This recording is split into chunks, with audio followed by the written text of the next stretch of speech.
જય સચ્ચિદાનંદ. વ્યવહાર સહિત મોક્ષ માર્ગ દાદા ભગવાને પહેલી જ વાર પ્રદાન કર્યો, એનું શું હાર્દ છે?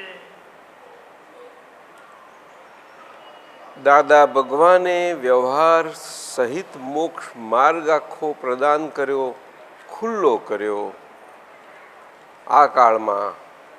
એ આ કાળમાં એક અદ્ભુત મિસિંગ લિંક સ્વરૂપે, માનવ કલ્યાણ સ્વરૂપે ખુલ્લો થયો છે.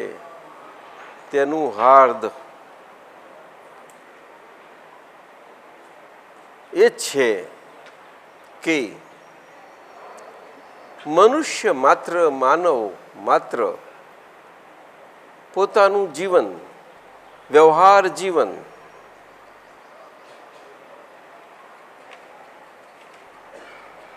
ઇન્ડિપેન્ડન્સીથી જીવી શકે છે. જો એ પોતાની ઇન્ડિપેન્ડન્સી કઈ રીતની છે એ અંતરથી અને એવા અંતરના વિજ્ઞાનથી, એ આ દાદા ભગવાનના વ્યવહાર વિજ્ઞાનથી સમજી લે તો આ એનું હાર્દ છે. બોલો સાહેબ.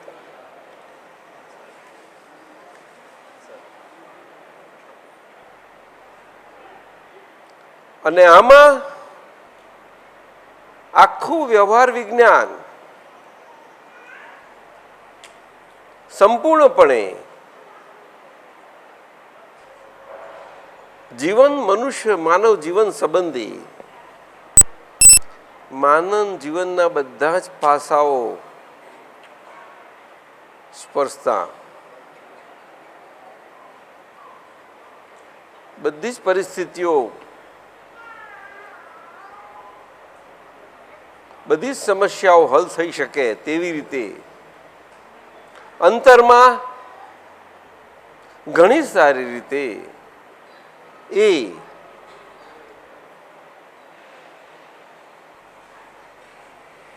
ડ્યુઅલ પ્રકારના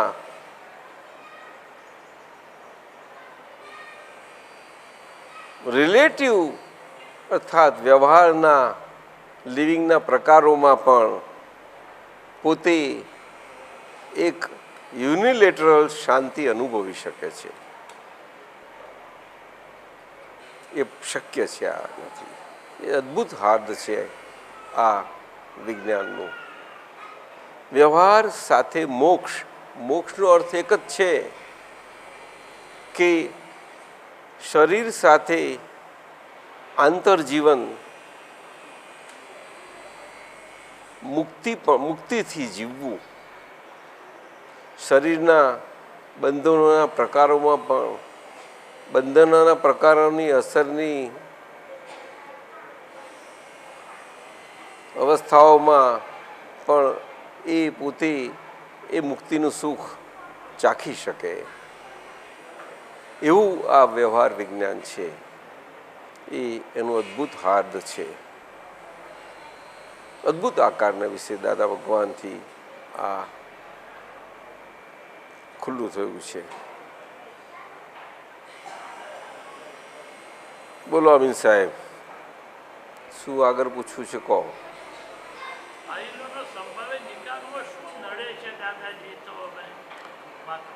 ફાઇલોનો સંભાવ નિકાલ એકદમ જ આપે પૂછ્યું. તેમાં ફાઇલનો શબ્દ તો સામાન્ય ભાવે બધાને સમજમાં લેવા માટે એટલું જ સમજવાનું કે ફાઇલ શબ્દ દાદા ભગવાનથી એક આજ્ઞા ધર્મ સ્વરૂપે એક પ્રયોજાયો છે. અને એ શબ્દ સ્વરૂપે નથી પ્રયોજાયો, પરંતુ કુદરતી એમની અનુપમ કરુણાથી એક નીકળ્યો છે શબ્દ આ કારણે વિશે. એ આપણા જીવનમાં, વ્યવહાર જીવનમાં જે જીવન પુણ્ય પાપના ડ્યુઅલ ફોર્સમાં પીસાતું જાય છે, એ બંને ફોર્સમાં, બંને ડ્યુઅલ ફોર્સમાં આ કાળમાં ફોર્સિસ તો બે જ કામ કરી રહ્યા છે. છતાં એના પાસા એટલા બધા છે કે એ બધા પાસાઓમાં માણસ એટલો બધો પીડાઈ ક્લેશિત થઈ અને આજે દુઃખી થઈ ગયો છે કોઈ બધી જ રીતે કે બહાર એ જ જીવન ડ્યુઆલિટી વાળું જીવન એ કેવી રીતે સુખી રીતે જીવી શકે અને સુખમય પરિસ્થિતિઓથી જીવી શકે એના માટે આજના વિજ્ઞાનના યુગમાં વિજ્ઞાનના સાધનોથી અને સાધનોના ઉપયોગથી એ સુખ પ્રાપ્ત થાય એવી રીતે એના બાહ્ય ઇન્દ્રિયોથી એ સુખમય રીતે એ સુખ અનુભવી શકે આ એના પ્રયત્નો રહ્યા છે એ આજના વિજ્ઞાનના યુગની દેણ જરૂર છે એ ગિફ્ટ છે અને એવા બાહ્ય સુખો મળ્યા છે પરંતુ એનાથી આંતરસુખ આખું એ ખોરવાયું એ હરેકને આંખ બન્યું છે આખા વિશ્વમાં જ્યાં નજર મૂકીએ ત્યાં બન્યું છે છતાં આજે ભારતમાં પણ ભારત વિશે પણ આપણે નજર કરીએ તો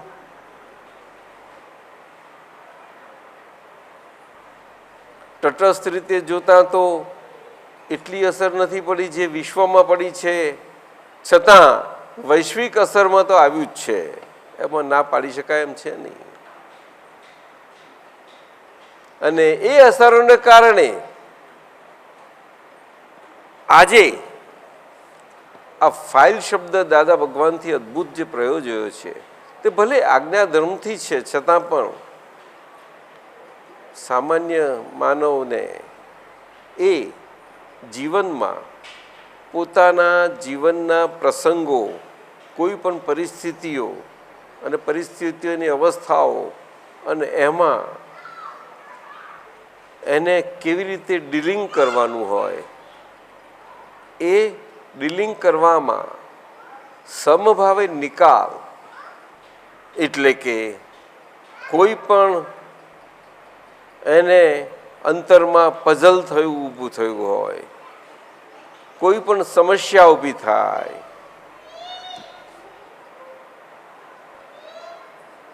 કોઈ પણ પરિસ્થિતિ ઊભી થાય જે એને શાંતિ ના આપતી હોય એ બધી પરિસ્થિતિઓમાં એને કેવી રીતે એ બેલેન્સ કરી શકે એ આમાં દાદા ભગવાને કહ્યું છે પરંતુ ફાઇલોનો સંભાવ નિકાલ કરવો એ તો ઘણો મોટો પ્રયોગ શબ્દ પ્રયોગ આખું વાક્ય ઘણું મોટું છે એ વાક્ય દાદા ભગવાનથી ખાસ કરીને આ જે સેલ્ફ રિયલાઇઝેશન પામેલા છે અને ત્યાર પછી પણ જે કોઈ પણ સેલ્ફ રિયલાઇઝેશન પામેલા છે એ બધા સેલ્ફ રિયલાઇઝડ સ્ટેટથી જ્ઞાની પુરુષથી આજ્ઞા ધર્મ પ્રાપ્ત છે અને વ્યવહાર જીવનમાં એ આજ્ઞા ધર્મથી એ વ્યવહાર જીવનમાં બધો વ્યવહાર ઉકેલી રહ્યા છે એ વ્યવહાર જીવનમાં આખા વ્યવહાર જીવન બધું જ એ બધું ફાઇલો સ્વરૂપ હોવાને કારણે કારણ કે એમનું બેઝિક શરીર પોતે મન વચન કાયા પોતે જ જે નામધારી છે નેમ બેરર છે એ જ એક બેઝિક ફાઇલ થવાને કારણે અને એના ઇમિડિયેટ ક્લોઝેસ્ટ રિલેશનથી શરૂ કરીને નિયર ક્લોઝ રિલેશન્સ અને બીજા બધા નિયર રિલેશન્સ ને અધર રિલેશન્સ ફાધર રિલેશન્સ બધા જ રિલેટિવ ડીલિંગ્સ અને રિલેટિવ એકાઉન્ટ્સ લાઈફના બધી જ રીતે એ બધામાં એને એ વ્યવહારમાં સેલ્ફ રિયલાઇઝ સ્ટેટથી કેવી રીતે રહેવું એ આજ્ઞાધર્મ આપે છે એને અને આજ્ઞાધર્મ ફાઇલોનો સંભાવ નિકાલ એ બહુ સુંદર છે ક્રક્સ છે આખું એ ફાઇલોનો સંભાવ નિકાલ કેવી રીતે કરવો એ ખાસ કરીને એ બહુ જ ક્રક્સ, એ આખી આજ્ઞાધર્મ છે, એ તો બહુ ડિટેલમાં છે, આપે તો એક જ પૂછ્યું. પરંતુ ફાઇલોનો સમભાવે નિકાલ કરવો, સમભાવે એટલે બેલેન્સ્ડ વે. બેલેન્સ્ડ વે એટલે ફાઇલ એટલે કે જે subject to give and take account.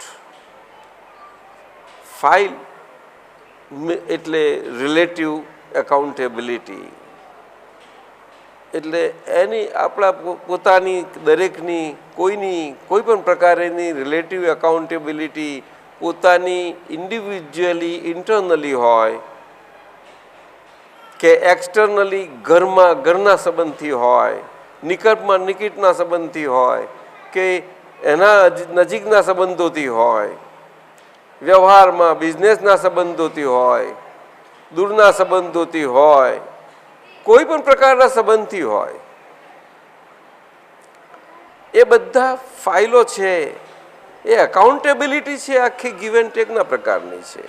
એટલે ગીવ એન્ડ ટેકનો પ્રકાર હોય ત્યારે જે પ્રકારની ફાઇલ હોય તો આપણે એ ટેકિન કરવા પ્રકારનું ફાઇલનો સંબંધનો એકાઉન્ટેબિલિટી આવે ત્યારે એ એકાઉન્ટેબિલિટીમાં આપણને એડવાન્ટેજીયસ લાગે, એટલે તે વખતે સારું લાગવાનું જ છે. પરંતુ ગીવ આઉટ જેવી પરિસ્થિતિ આવે ત્યારે કોઈને ગમે નહીં અને તે વખતે દુઃખ થાય, અને તે પણ આપણને એવા આકરા સંજોગોથી એ ગીવ આઉટ કરવાનું આવે, ઇન્સલ્ટેડ થઈને ગીવ આઉટ કરવાનું આવે. આપણા બધા દેખીતા સંજોગો આપણને ઇનોસન્ટ પુરવાર કરતા હોય એવા સંજોગોમાં પણ આપણે ગિલ્ટી પુરવાર થઈને પણ આપણે ગીવ આઉટ કરવાનું આવે. ઘણા બધા પ્રસંગો બની શકે છે. એવા બધામાં પણ એને એ ગીવ આઉટ કરતી વખતે જે પરિસ્થિતિ થાય તે વખતે સમભાવ એનું એ એકાઉન્ટેબિલિટી સંભાવે કરીને જ ગીવ આઉટ થઈ જાય, એ જેને જોવું એ ફાઇલોનો સંભાવ નિકાલ છે. હવે આ થવું બહુ કઠિન છે. અહીંયા આગળ પુરુષાર્થ રહ્યો, એ પુરુષાર્થ કેવી રીતે કામમાં લાગશે? સમ શબ્દ વાપર્યો, એ સમ શબ્દ કયા અર્થમાં છે? કારણ કે એ ફાઇલોમાં એકાઉન્ટેબિલિટીમાં સમ કેવી રીતે રહી શકે? પોતાના ઇન્ટેલેક્ટથી સમ રહેવું બહુ મુશ્કેલ છે. એ તો સેલ્ફ રિયલાઇઝડ છે અને એટલા માટે આજ્ઞાધર્મથી છે, અને આજ્ઞાધર્મથી છે એટલા માટે આ ફાઇલોનો સંભાવ નિકાલ આજ્ઞાની પાસે છે. એ આજ્ઞાથી સેલ્ફ રિયલાઇઝ સ્થિતિ, એના સેલ્ફ વિઝનના પ્રકાશથી, આત્મપ્રકાશથી, આખું આત્મપ્રકાશમાં એ પ્રાજ્ઞા પ્રકાશ કહે છે. પ્રજ્ઞાના પ્રકાશમાં, પ્રજ્ઞાના પ્રકાશ સાથે બાય રિયલ વ્યૂ પોઈન્ટ, નિશ્ચય દ્રષ્ટિથી એ વ્યવહારની દ્રષ્ટિએ કરીને વ્યવહારના એકાઉન્ટેબિલિટીના પ્રકારમાં એ આખો નિકાલ કરે છે અને વ્યવહારથી કરે છે. સ્પષ્ટ ઊંડ કેવળ ખોલી વ્યવહાર, અને પોતે રિયલ સ્વરૂપે એ નોખો રહ્યા કરે છે, જોયા કરે છે. એટલે પ્રજ્ઞાશક્તિ તે વખતે જે આત્માની ડિરેક્ટ એજન્ટ છે, ડિરેક્ટ એજન્સી છે.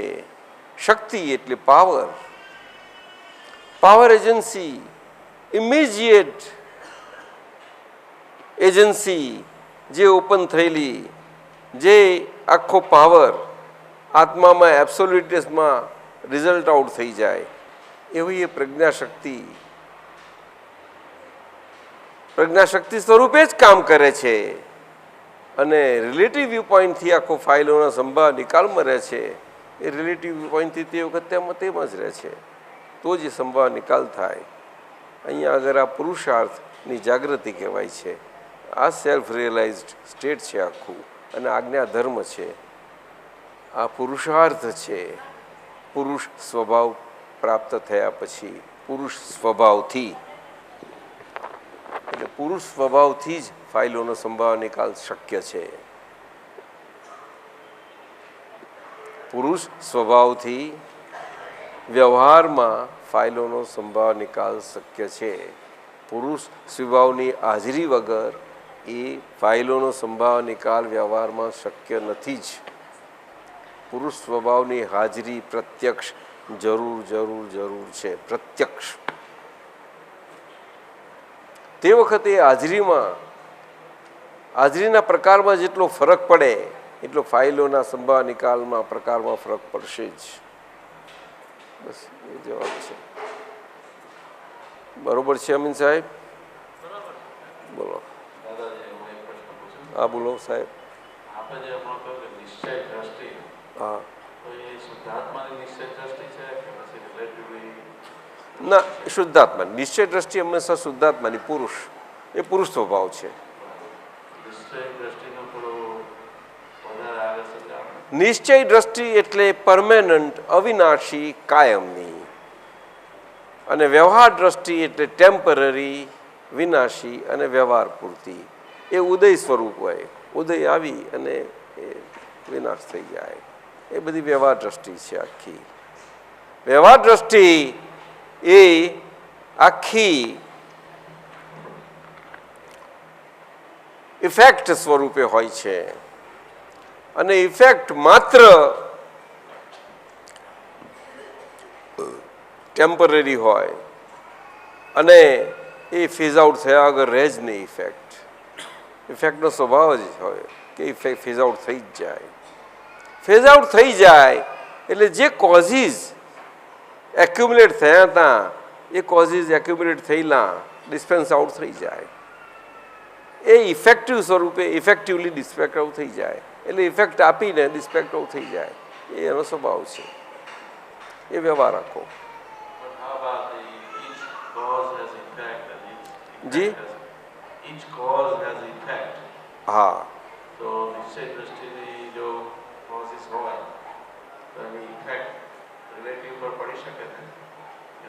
નિશ્ચય દ્રષ્ટિના કોઝિસ નિશ્ચય જ હોય અને નિશ્ચય કોઝના ઇફેક્ટ પણ નિશ્ચય જ હોય. એમાં રિલેટિવ આવતું જ નથી કશું. એટલે એમાં તમને બીજા શબ્દોમાં કહીએ તો ચેતન અને જડ. જડ એટલે મેટર, ચેતન એટલે સોલ. તો ચેતનના ફેઝિસ એ ચેતન જ હોય, મોડિફિકેશન્સ. અને જડના મોડિફિકેશન્સ પણ જડ જ હોય. એ ક્યારેય પણ ચેતન સ્વરૂપ ના હોઈ શકે. જડના મોડિફિકેશન અને ચેતનના મોડિફિકેશન ચેતન જ હોય. એ ક્યારેય પણ જડ સ્વરૂપ ના થાય. આપ સમજ્યા? બંને સાથે સાથે છે અને છતાં બંને સ્વતંત્ર, નોખા અને સેપરેટ જ છે. અને બંને સ્પોન્ટેનિયસલી ફ્લો આઉટ થઈ જ રહેલા છે. રિલેટિવલી અને રિયલી, કોન્સ્ટન્ટલી, સ્પોન્ટેનિયસલી એ જસ્ટ લાઈક એ સ્પ્રાઉટ થયા કરે છે. એટલે નિશ્ચયથી જે નિશ્ચય મોડિફિકેશન્સ જ્ઞાતા દ્રષ્ટા સ્વભાવના થયા કરે છે એ તો પરપેચ્યુઅલ સ્વભાવના પરપેચ્યુઅલ મોડિફિકેશન્સ. પણ એ મોડિફિકેશન્સ જ્ઞાતા દ્રષ્ટા થઈ અને પોતે જ્ઞાતા પેલું જ્ઞાન સ્વભાવમાં કંઈ કશું એ તો સંપૂર્ણ શુદ્ધ સર્વાંગ શુદ્ધ જ રહ્યા કરે છે. એમાં કશું નથી થતું. એવી રીતે છે. એ તો એનો ઇફેક્ટિવ છે. એનો ઉકલતો જ જાય છે. હા, આપણે જ્ઞાતા દ્રષ્ટા જોઈએ જાણીએ બસ. આપણી ફિલ્મ જોયા કરવાની નિરાંતે. આપણી જ ઉતરેલી ફિલ્મ આપણે જોયા કરવાની. શું કહ્યું?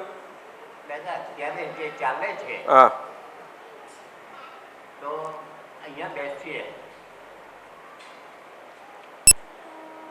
મારી વાત સમજાય છે? મેં કહ્યું તે સાંભળ્યું? આપણી ઉતરેલી ફિલ્મ આપણે જોઈએ છીએ. એમાં ખૂબ ખોટું શું છે? સારું કે ખોટું? હે, સારું કે ખોટું હું પૂછું છું તમને. સારું છે કે ખોટું? સાચું છે. હે સારું કે ખોટું? સારું. આપણી પોતાની ફિલ્મ જોવાની મળે છે, સારી કે ખોટી? સારું તો ખરું. સાથી સારી. નિશ્ચય. તો પહેલા શું કરતા હતા? કઈ ફિલ્મો જોતા હતા? પહેલા પણ જોતા હતા. કઈ? પણ કોણ? તન્મય થઈ જતા હતા. કઈ ફિલ્મો જોતા હતા? એ શું કહી જતા હતા દાદા? બીજાની. અને જોતા નતા એવું નહીં, પણ પાડતા હતા ફિલ્મો. ફિલ્મો પાડતા હતા. હવે પોતાની જોઈએ. બધું હાસો. એટલા માટે અમીન સાહેબ કયા કરે છે, ડાયરેક્ટર બી ખુશ, ઓડિયન્સ બી ખુશ. ऐसा बोलते.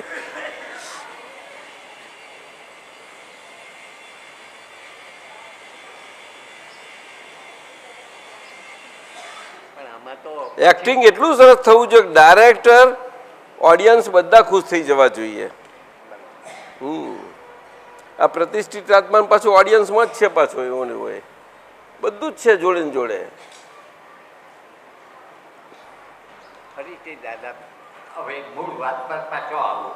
પણ આ બીજું રહી ગયું ને. હા, એ નહીં, એની સાથે પેલું પૂછી લેવા માટે દાદા કે દાદાશ્રીએ એમ કહ્યું કે જબરદસ્ત પુણ્યને કારણે કુશળ ને ફાઇલ નંબર 1 જોડે એક નહીં થઈ જવાય. તો અમારે વાહ. પુણ્ય હવે મેળવી શકાય ખરા ઉપયોગથી કે કોઈ? હા, એનું કારણ કે આ કળિયુગ છે અને આપણું ચીકણું પણ ચીકણાપણું એકદમ નથી નીકળી જતું. એટલે આ આજ્ઞા ધર્મમાં સંભાળ નિકાલનો ભાગ છે એ આજ્ઞા ધર્મ સ્વરૂપે હોવાને કારણે એ પુણ્યાનુબંધી પુણ્ય ઉપાર્જનનો માર્ગ રહ્યો છે આજે. આ કાળના કારણે કાળ અને એ કયું પુણ્યાનુબંધી પુણ્ય કે જે આપણને કમ્પ્લીટલી મુક્ત કરે. એના સિવાય મુક્ત થવાય એવું નથી, એવી ટાઈપનું. ના સમજાયું? ઊંચામાં ઊંચું. અત્યારે આ સત્સંગમાં 1 કલાકનો સત્સંગ થાય ને એમાં જે પુણ્યાનુબંધી પુણ્ય આખું કમાણી થાય એ કયા પ્રકારની? એ પુણ્ય શ્રાવકના સામાયિક પ્રકારની અદ્ભુત પ્રકાર છે. એ તો અદ્ભુત. અહીંયા આગળ આત્મા ઠરે અને આત્માની સ્થિરતા થાય એ જેવી તેવી વસ્તુ નથી સાહેબ. આ ચિત્ત ઠરવાનું તમે ખોરી લાવો, એક જગ્યા હોય આખા વર્લ્ડમાં ખોરી લાવો સાહેબ. ડોક્ટર, ચિત્ત ઠરે કોઈ જગાએ? કોઈનું ઠરેલું જોયું? ના સાહેબ, ચિત્ત ઠરી શકે નહીં. ચિત્ત કોઈ જગાએ ઠરે નહીં. ચિત્ત એક અનુભવી જ્ઞાની પુરુષ આગળ અને સત્સંગ કે જ્યાં આત્મા અને અનાત્મા સિવાય બીજી કોઈ વાત જ ના ચાલતી હોય એ જગ્યાએ જ ચિત્ત ઠરવાના સંયોગો હોય અને વાતાવરણ હોય, અદ્ભુત વાતાવરણ હોય. બહુ સુંદર આવું છે. અને ત્યાં આગળ આ સંજોગો બંધાય, પુણ્યાનુબંધી પુણ્ય. બોલો. અને એ પુણ્ય આપણને કેવળ જ્ઞાન ખુલ્લું થાય એવા સંજોગો ભેગા કરી દે. અને એવું છેલ્લું પૂતગલ એવું ભેગું થાય કે જે પૂતગલ પછી ચિકાસ વગરનું હોય,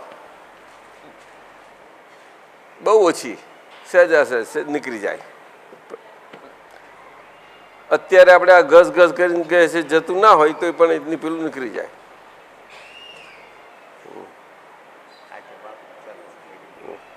બસ ચાલો. 175 આવી ના ગયું? ચાલો.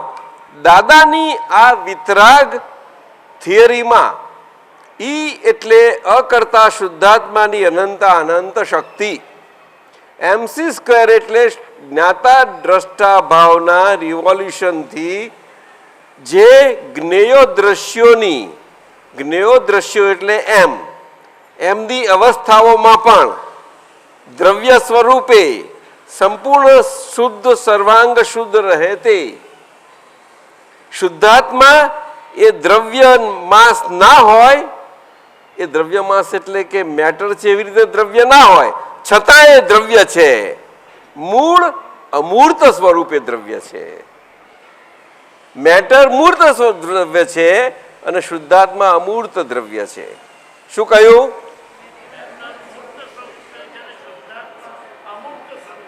મેટર મૂર્ત દ્રવ્ય છે અને શુદ્ધાત્મા અમૂર્ત દ્રવ્ય છે. બંને દ્રવ્ય સ્વરૂપે તત્વ સ્વરૂપે છે જ. અને એટલા માટે આ વાત તત્વ સ્વરૂપે આટલી સારી રીતે વિજ્ઞાનથી સમજી શકાય. આજના વિજ્ઞાનના યુગમાં આ અદ્ભુત આ વિજ્ઞાનનું આ કાળનું થિયરી ઓફ રિલેટિવિટીનું E = mc², અને ત્યાર પછી બીજા ઘણા આવા તો ઇક્વેશનો છે. એ બધાથી પણ આ મુખ્ય આ છે આજે કાળને વિશે, તો એનાથી સમજી શકાય એવું છે. અને એમાં soul and matter, soul and body relationship, જ્યાં સુધી બોડી લાઈવ છે ત્યાં સુધીની રિલેશનશિપ, સોલ એબ્સોલ્યુટનેસ સ્ટેટ પ્રાપ્ત કરે ત્યાં સુધીની, અને એ એબ્સોલ્યુટનેસ સ્ટેટ પ્રાપ્ત કરવા માટેની સ્થિતિ પ્રાપ્ત થાય તે માટે એની બિગિનિંગ એને પ્રાપ્ત થાય, અર્થાત એનું ઇનિશિએશન થાય. એ સ્થિતિથી, એ શરૂઆતથી એબ્સોલ્યુટનેસ સુધીનું આ બધું જ આખું સુંદર વિજ્ઞાન છે. અને આને જ આ અક્રમ વિજ્ઞાન કહ્યું, દાદા ભગવાનનું અદ્ભુત આ ઇનર સાયન્સ છે, આંતર વિજ્ઞાન છે. E = mc² એ બાહ્ય વિજ્ઞાન છે, મટીરિયલ વિજ્ઞાન છે, ભૌતિક વિજ્ઞાન છે. બસ આ છે બે. અને બંને શરીર, જીવંત શરીર અને આત્મા બેના સાથે સાથે હોવા પણ, અને એવી રીતે જ આખી સમસ્ત વિશ્વમાં અને સારી સૃષ્ટિમાં, કુદરતી રચનામાં, જીવ સૃષ્ટિમાં, સારી જીવ સૃષ્ટિમાં આ સાયન્સ આ રીતે આખું છે. સારી સાયન્સ. પણ આ સાયન્સ ખુલ્લું થાય છે કેવળ માનવ જીવ સૃષ્ટિ સ્વરૂપે જ. બીજી કોઈ જીવ સૃષ્ટિ સ્વરૂપે નથી ખુલ્લું થઈ શકતું. માનવ જીવ સૃષ્ટિ એક જ એવી છે કે જે એટલી વિકાસ ભૂમિકાને પામી છે કે જ્યાં આખું પૂરેપૂરું એબ્સોલ્યુટ સાયન્સ ખુલ્લું થઈ શકે. ઇનર વિજ્ઞાન, ઇનર સાયન્સ અદ્ભુત. પણ તે સીડ ફોર્મમાં ઇનસાઇડ રિયલાઇઝ થવું જોઈએ. તે રિયલાઇઝ ત્યારે જ થાય કે એવા રિયલાઇઝડ, એક્સપિરિયન્સ્ડ, એનલાઇટન્ડ સોલ આપણી સામે હોય અને એમની ગ્રેસથી આપણે એનલાઇટન્ડ થઈએ તો આપણે એ ઇનિશિએટ થઈએ. અને after initiation we are on hour on. પછી આપણે આપણા પોતાના હાથમાં એ આપણું એબ્સોલ્યુટનેસ ખુલ્લું થવાનો એ આખો માર્ગ અને રીત હાથમાં આવે છે. એ ગ્રેસથી આવે છે આ કાળમાં ખાસ કરીને. ચાલો, જય સચ્ચિદાનંદ.